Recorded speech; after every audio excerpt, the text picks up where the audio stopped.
In the history of football, hundreds of boots have been designed.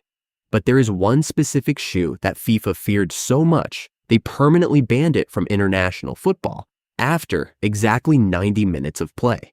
No trial period, no warning, just an immediate, total ban that wiped a revolutionary piece of technology completely off the pitch. Think about how extreme that is. FIFA does not move fast. Rule changes usually take years of meetings, testing, and endless debate. But this shoe was different. It was so dangerous, so effective, and so controversial that it only needed one single match before it was gone forever. This is the bizarre story of the shoe rule FIFA banned after exactly one World Cup match. It starts with a genius idea that changed football forever. And it ends with an emergency meeting, a panicked rulebook rewrite, and a piece of football history that most fans have never even heard of. Stick around, because by the end of this video, you will understand exactly why every referee on earth still checks a player's boots before every single match. The year was 1954. The West German national team arrived at the World Cup with a secret weapon, engineered by a man named Adi Dassler. Screw-in studs.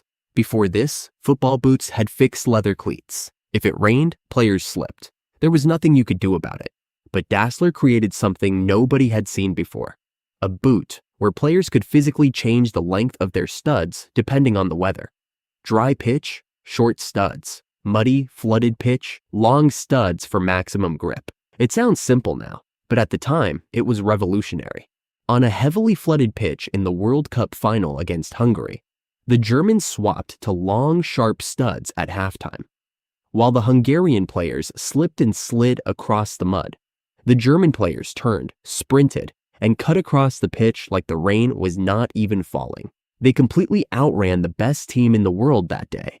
In what football history now calls the miracle of Bern, one piece of footwear, one tactical decision, one of the greatest upsets in World Cup history.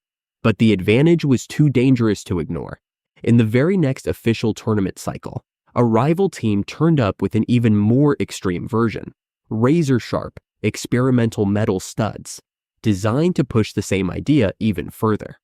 During the opening match, referees quickly realized these long, thin metal spikes were not just gripping the turf.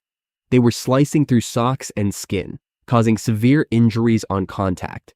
It was not a football boot anymore. It was closer to a weapon.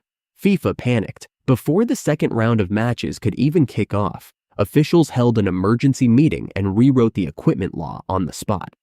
Sharp, non-standardized studs were outlawed immediately. No warning period, no transition. One match, and it was over. This is the exact reason why, to this day, referees physically check every single player's boots in the tunnel before a match. They run their thumb across the studs, feeling for sharp edges, checking length, making sure nothing on that boot could be used to hurt another player. A rule born from one dangerous match in football history, still protecting players on every single pitch on the planet decades later. So here is the real question. Was FIFA right to ban it instantly, protecting players from a genuinely dangerous piece of equipment? Or did they overreact and shut down a genius tactical invention before it ever had the chance to evolve safely? Drop your thoughts below. And if you love these deep dives into the strange, hidden corners of football history, make sure you are subscribed because there is a lot more raw football history coming. See you in the next one.